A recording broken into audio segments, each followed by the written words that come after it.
when that shift took place, you went from a ministry of addition to a ministry of multiplication in some sense, and yes. Faced a lot of opposition as a result of that.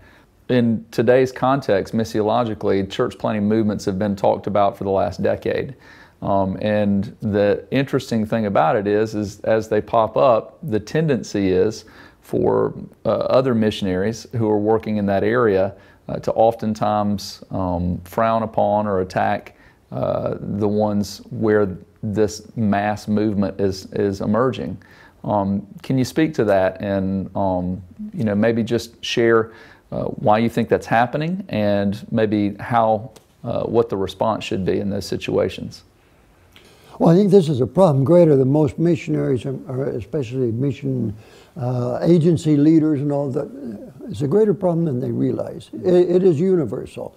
It's not limited to any one mission agency, but I've mentored dozens of missionaries through the years who have actually started and sustained church planting movements. And in every case, 100%, they have been attacked painfully by their own colleagues sometimes, or missionaries of other agencies in the area who, I guess they feel they have to justify their lack of fruit by criticizing, finding something wrong with that missionary or his work or the churches or something. Now, it's extremely easy to find fault with another man's ministry. I know anyone who followed me around could find all kinds of fault with things I did, and they could criticize me. The criticism would have been totally valid.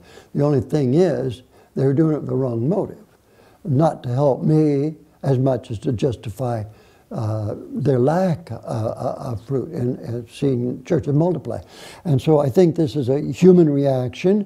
I go to field, I'm working hard, I'm making huge sacrifice, I'm doing everything right as far as I can see it, and yet I'm not seeing churches multiply. Here's another guy comes in and churches are multiplying, so my first reflex, oh, you got to be doing something wrong, and those churches will be weak.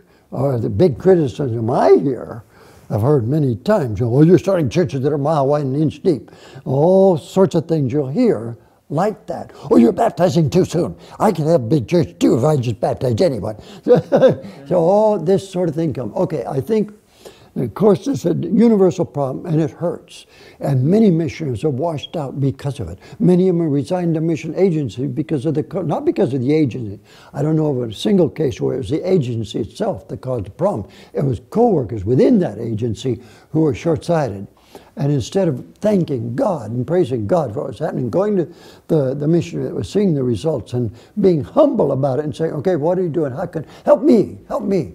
Instead of doing that, the knee-jerk reflex often is to try to find something wrong. And since it is so universal and so prevalent and causes so much pain and damage, I think our seminaries, the trained missionaries, all missionary training programs, the missionary executives, they ought to take a long, hard look at it, face it, admit it's going on, and then prepare their mission candidates, both the ones that are more conservative in the older traditions, who do most of the criticizing, and the newer ones who want to break with some of the traditions and just follow a more New Testament simple pattern. Okay, that's where the rub comes.